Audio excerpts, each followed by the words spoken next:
आम्ही सगळे पैसे ठेवले आहेत, तुझ्या लाडक्या बहिणींच्या खात्यामध्ये पैसे जाणार आहेत।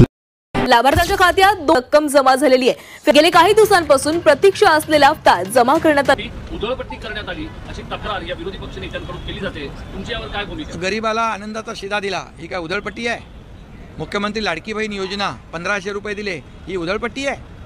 आमदारांना त्यांच्या विकास प्रकल्पांसाठी मूलभूत सोयी सुविधांसाठी दिलेला निधी हा उधळपट्टी आहे? मुख्यमंत्री सहायता निधी लोकांचे जीव वाचवले हा का उधळपट्टी आहे? असं जर उधळपट्टी त्यांना वाटत असेल तर मग महाराष्ट्रातल्या जनतेने त्यांना त्यांची जागा विधानसभेत दाखवलेली आहे आणि पुढे आहोत। आणि कर्जामध्ये एवढं मोठं राज्य आपलं असताना कर्ज घेण्यामध्ये आपण सगळ्यात मागे आहोत आणि त्याचबरोबर आपण एकूण कर्ज 25% GDPच्या घेऊ शकतो। आपण 17 पॉइंट समथिंग कर्ज घेतलेलं आहे आणि FRBMच्या पण 3%च्या आत आहोत, 2.76।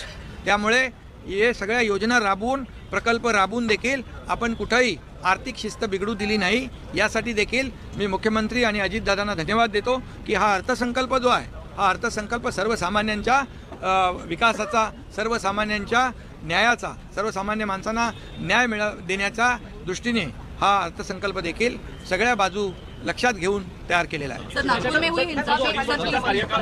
या कार्यकाळामध्ये आमदार असो किंवा विधान परिषदेचे सदस्य असो यांना निधी देण्याचा, विशेष निधी, लाडकी बहीण, आनंदाचा शिधा या सगळ्या गोष्टींवर प्रचंड मोठी उधळपट्टी करण्यात आली अशी तक्रार या विरोधी पक्ष नेत्यांकडून केली जाते। तुमची यावर काय भूमिका? गरीबाला आनंदाचा शिधा दिला ही काय उधळपट्टी आहे? मुख्यमंत्री लाडकी बहीण योजना